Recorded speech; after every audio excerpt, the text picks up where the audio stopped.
Cuando los jets de combate F-16 realizan sobrevuelos provocativos sobre un destructor estadounidense en el Caribe, la mayoría de la gente ve una confrontación militar. Yo veo algo diferente. El acto final de una tragedia económica de décadas, desarrollándose con un impulso aterrador en las aguas entre continentes.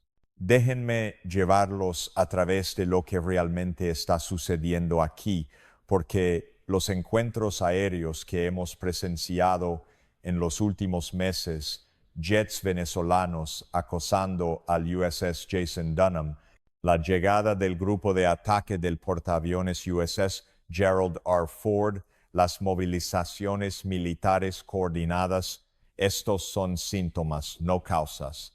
Son la manifestación visible de fuerzas económicas que han estado acumulando presión como una falla geológica durante más de 20 años. Comencemos con los fundamentos. Venezuela se asienta sobre las mayores reservas probadas de petróleo del mundo, más de 300,000 millones de barriles. Eso es más que Arabia Saudita, más que Canadá, más que Rusia. En cualquier modelo económico racional, esto debería traducirse en una riqueza nacional extraordinaria, industria diversificada, infraestructura robusta y prosperidad de base amplia. En cambio, la economía de Venezuela se ha contraído aproximadamente un 80% desde 2013. 80%. Para poner eso en perspectiva, ese es un colapso económico más severo que el que experimentó Estados Unidos durante la Gran Depresión. Es comparable a la devastación económica de una guerra importante. ¿Cómo experimenta un país con tanta riqueza de recursos ese tipo de colapso? La respuesta se encuentra en un concepto que los economistas llaman la maldición de los recursos. Pero el caso de Venezuela representa una demostración casi de manual de cómo maximizar simultáneamente cada variación posible de esa maldición. La arquitectura económica que creó esta crisis comenzó con la nacionalización.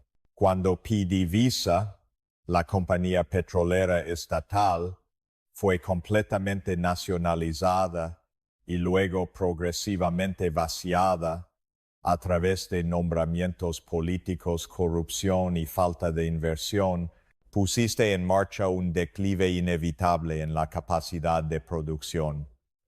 La producción petrolera requiere inversión de capital masiva, experiencia técnica y cadenas de suministro sofisticadas.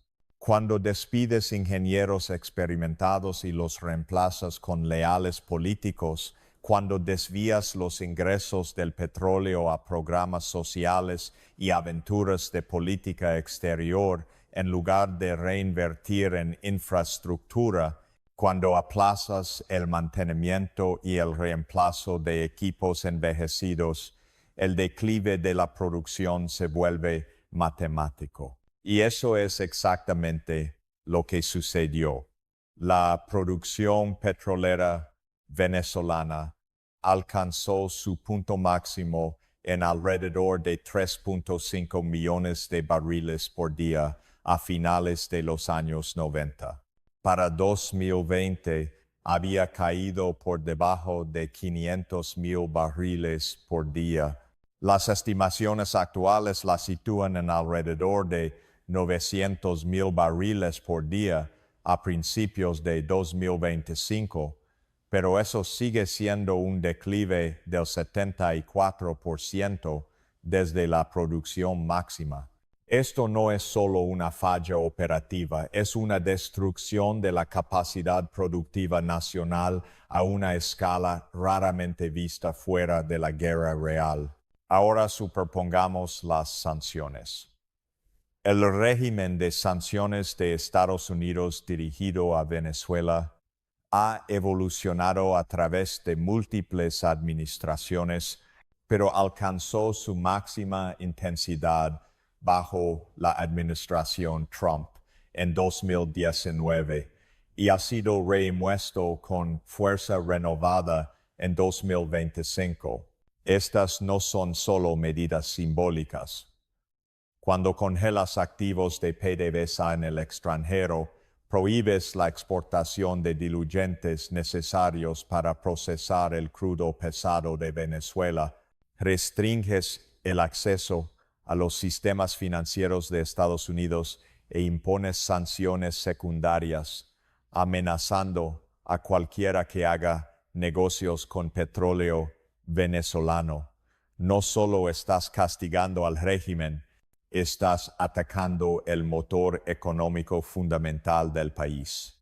La lógica económica de las sanciones asume que suficiente dolor económico forzará un cambio de régimen o una modificación de políticas. Pero hay un problema con esta suposición cuando se aplica a petroestados autoritarios. El dolor no se distribuye uniformemente. El régimen se aísla, los militares mantienen acceso a recursos, la élite política encuentra soluciones alternativas a través de mercados negros y redes que eluden las sanciones. La población ordinaria soporta la abrumadora mayoría del costo, y los costos han sido asombrosos. La hiperinflación alcanzó un estimado de 10 millones % en 2019. 10 millones %. El dinero se volvió esencialmente sin valor. Los ahorros se evaporaron. La clase media fue destruida. Los bienes básicos desaparecieron de los estantes no porque no se estuvieran produciendo en otros lugares, sino porque los mecanismos económicos para importarlos y distribuirlos habían colapsado. Esto creó una catástrofe humanitaria que funciona como una externalidad económica. Más de 7 millones de venezolanos han huido del país desde 2015, una de las crisis de refugiados más grandes en la historia del hemisferio occidental. Desde una perspectiva económica, esto representa una pérdida masiva de capital humano. Estos no son solo personas, son enfermeras, maestros, ingenieros, empresarios. Son capacidad productiva que Venezuela necesita desesperadamente. Y tomará generaciones reconstruir. Pero aquí es donde se vuelve más complejo y donde las tensiones militares actuales se vuelven económicamente coherentes.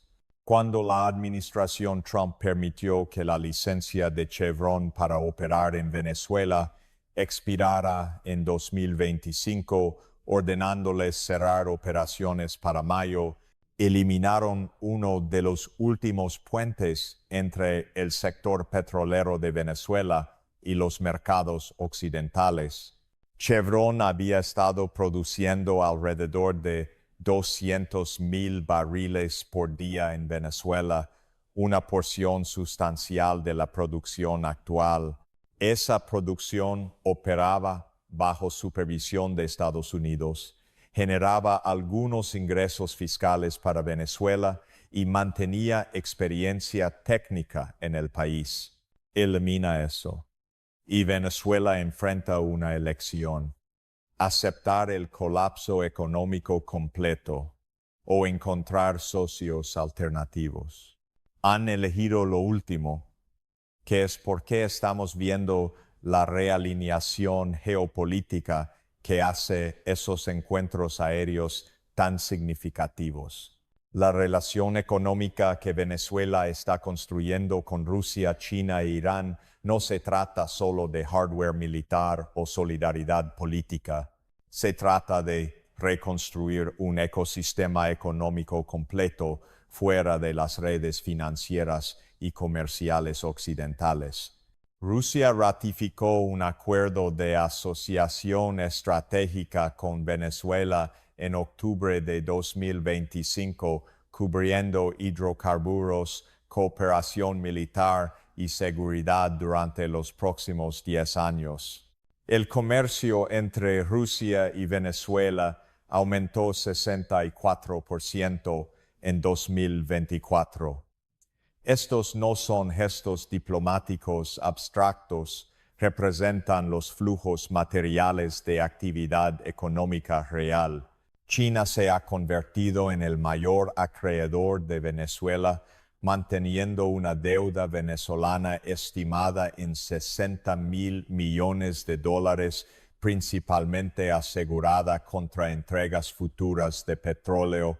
Este acuerdo de deuda por petróleo crea una relación estructural a largo plazo que no requiere transacciones denominadas en dólares o intermediación financiera occidental.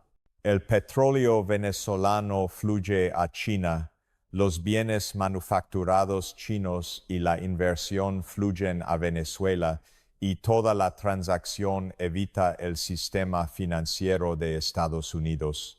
Irán aporta experiencia técnica en evadir sanciones, lo han estado haciendo durante décadas, además del conocimiento tecnológico para refinar el crudo pesado de Venezuela sin diluyentes estadounidenses. Esta es infraestructura económica crucial a la que Venezuela perdió acceso a través de las sanciones. Ahora, cuando entiendes esta reconfiguración económica, las tensiones militares se vuelven interpretables a través de una lente económica. El USS Gerald R. Ford no llegó al Caribe con 15,000 miembros del servicio solo por interdicción de narcóticos o preocupaciones sobre gobernanza democrática. Llegó porque Venezuela representa un caso de prueba sobre si los países pueden desacoplarse exitosamente de los sistemas económicos dominados por Estados Unidos y sobrevivir. Operación Lanza del Sur, anunciada el 13 de noviembre, dirigida a narcoterroristas con al menos 20 ataques matando aproximadamente 80 personas. Esto es oficialmente sobre tráfico de drogas. Pero el tráfico de drogas y el contrabando de petróleo usan las mismas redes, los mismos barcos, la misma infraestructura financiera. Cuando apuntas a uno, estás afectando al otro. Y cuando Venezuela ya está luchando para exportar petróleo bajo sanciones, las operaciones de interdicción en el Caribe tienen un impacto económico directo en sus flujos de ingresos. Los aranceles del 25% que Trump impuso a países que compran petróleo venezolano, esto es guerra económica escalada a un nuevo nivel. No es suficiente sancionar a Venezuela directamente. Ahora estás amenazando a países terceros. Si India, que ha estado comprando crudo venezolano con grandes descuentos, enfrenta un arancel del 25% en todas las exportaciones a Estados Unidos, tienen que calcular si el petróleo venezolano vale ese costo económico. Para la mayoría de los países, no lo vale.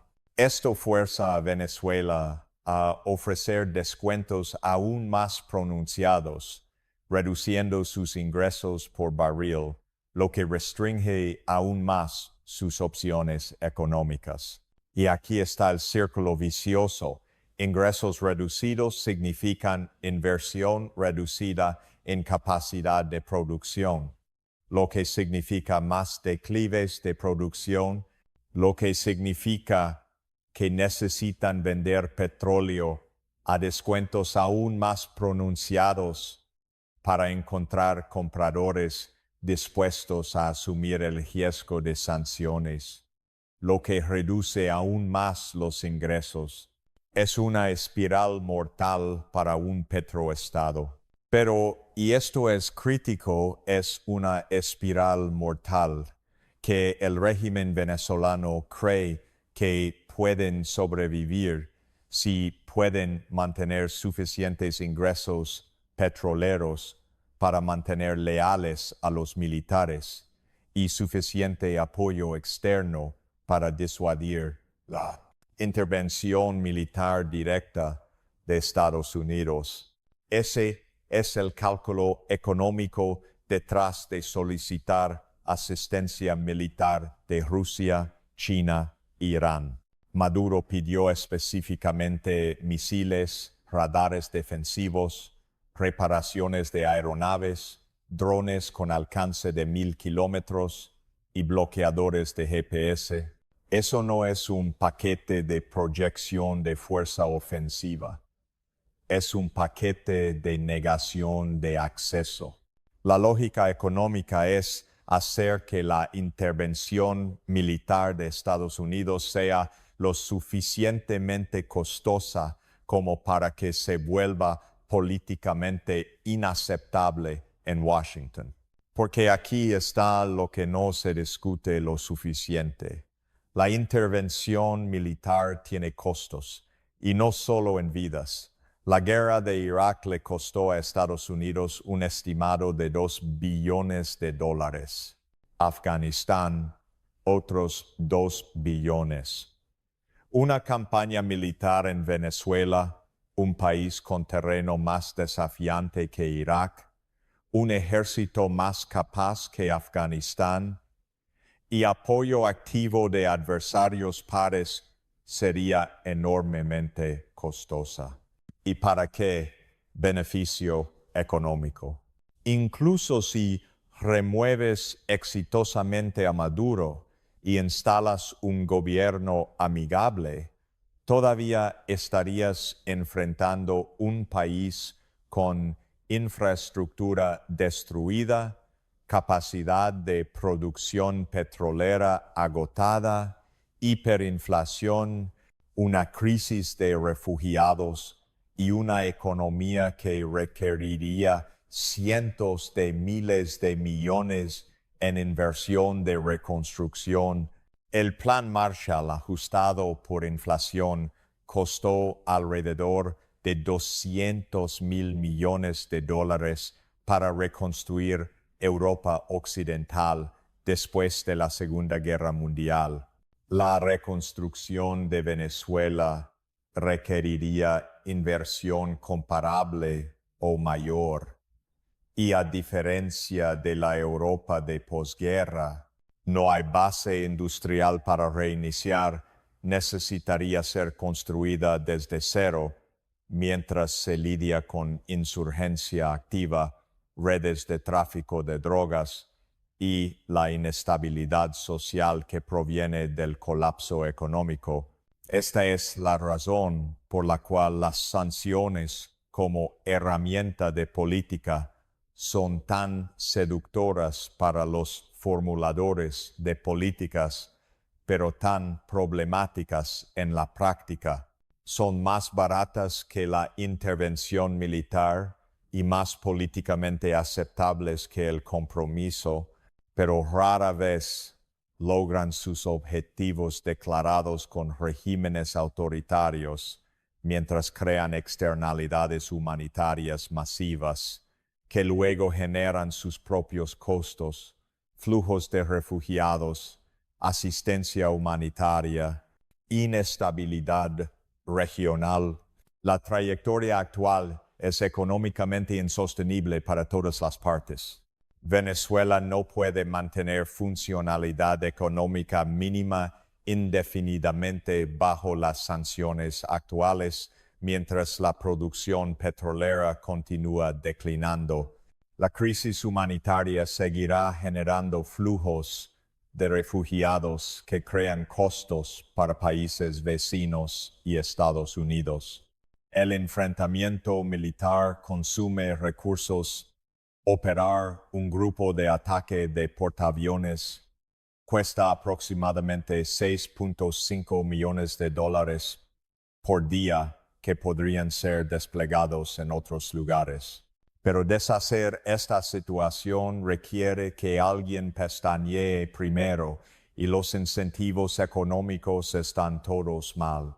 Para la administración Trump, cualquier alivio de sanciones o compromiso con Maduro se enmarca domésticamente como debilidad y genera críticas tanto de la comunidad de exiliados venezolanos como de los halcones republicanos. Para Maduro, cualquier compromiso se enmarca como capitulación y arriesga su supervivencia al hacerlo parecer débil ante los militares y servicios de seguridad que lo mantienen en el poder. Así que, en cambio, obtenemos este equilibrio cada vez más inestable, casi encuentros militares en el Caribe, presión económica que crea catástrofe humanitaria, pero no desaloja al régimen, y una realineación geopolítica que trae a Rusia y China más profundamente al hemisferio occidental. Los costos económicos de este estancamiento son soportados por millones de venezolanos que no tienen nada que ver ni con las políticas del régimen ni con la estrategia de sanciones de Estados Unidos. El venezolano promedio ha perdido más de 60 libras desde que comenzó la crisis, no por hacer dieta, por desnutrición. La esperanza de vida ha disminuido. La mortalidad infantil ha aumentado. Estos son indicadores económicos que te dicen más sobre la gravedad de la situación que las cifras del PIB. Y desde un punto de vista de eficiencia económica pura, esto es catastróficamente derrochador. Las reservas petroleras de Venezuela representan billones de dólares en valor económico potencial. Ese petróleo no va a ninguna parte. Todavía estará en el suelo, ya sea que Maduro se quede o se vaya, ya sea que las sanciones continúen o se levanten. Pero cada año de subproducción, cada año de inversión en infraestructura diferida, cada año de fuga de capitales y fuga de cerebros, hace que la recuperación eventual sea más difícil y más costosa. La política económica racional sería alguna forma de transición manejada alivio de sanciones vinculado a reformas económicas específicas, supervisión internacional de los ingresos petroleros, inversión en capacidad de producción, asistencia humanitaria, escalada a la necesidad.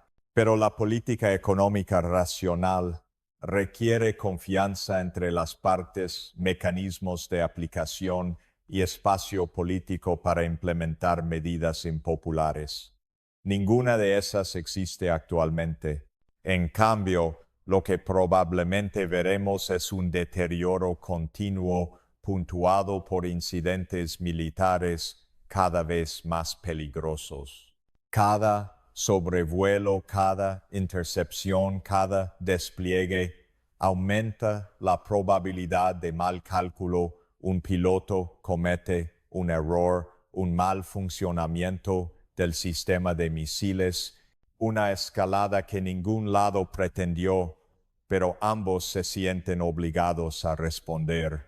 Y si esa escalada ocurre, las consecuencias económicas se extienden mucho más allá de Venezuela.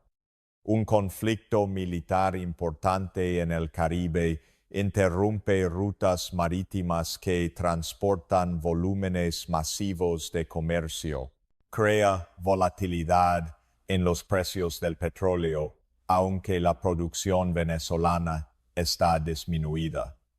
Cualquier conflicto en una región productora de petróleo desencadena primas de riesgo, obliga a los países circundantes a aumentar el gasto militar y la seguridad fronteriza, genera nuevos flujos de refugiados, potencialmente atrae a Rusia y China de maneras que escalan la competencia entre grandes potencias. El costo económico del enfoque actual, sanciones de presión máxima combinadas con intimidación militar, ya ha alcanzado cientos de miles de millones de dólares. Cuando consideras la producción perdida, los costos humanitarios, los impactos de refugiados y los gastos militares, el costo de un potencial conflicto militar se mediría en billones, pero el costo de la alternativa, alguna forma de compromiso o acuerdo negociado, es principalmente político en lugar de económico. Requiere que los líderes de ambos lados acepten críticas domésticas a cambio de evitar resultados catastróficos. Ese es un intercambio que es económicamente racional, pero políticamente difícil. Así que cuando veas esos 16 acosando buques de guerra estadounidenses, cuando leas sobre el grupo de ataque del portaaviones USS Gerald R. Ford en el Caribe, cuando escuches sobre la Operación Lanza del Sur, entiende que estás viendo política económica conducida a través de medios militares. Estás viendo el final del juego de un modelo de petroestado fallido, un régimen de sanciones que no logró cambio de régimen en ninguna parte, pero sí logró catástrofe humanitaria y una realineación geopolítica que podría definir la seguridad del hemisferio occidental durante décadas. La tragedia es que casi todos los involucrados saben que esta trayectoria no lleva a ningún lugar bueno. El Pentágono sabe que las opciones militares son costosas y riesgosas. El Departamento de Estado sabe que las sanciones actuales no están desalojando a Maduro. Los militares venezolanos saben que su país está colapsando. Maduro sabe que depende cada vez más de potencias externas que tienen sus propias agendas. Pero saber que la trayectoria es insostenible no crea la voluntad política para cambiarla. Así que continuamos hacia adelante, hacia alguna resolución que probablemente será forzada por una crisis en lugar de elegida a través de política. La pregunta no es si esta situación es sostenible, claramente no lo es. La pregunta es qué forma toma la inevitable insostenibilidad y cuáles serán los costos económicos y humanos cuando llegue. Desde donde estoy sentado, observando indicadores económicos y tensiones geopolíticas converger, ese ajuste de cuentas parece más cercano de lo que la mayoría de la gente se da cuenta. Los encuentros aéreos en el Caribe no son incidentes aislados. Son la superficie visible de fuerzas económicas que han estado construyéndose durante décadas y ahora están alcanzando masa crítica. ¿Cómo se resuelve esto? Moldeará no solo el futuro de Venezuela, sino la arquitectura económica y de seguridad de todo el hemisferio occidental durante una generación. Y esa resolución está llegando, estemos listos para ella o no.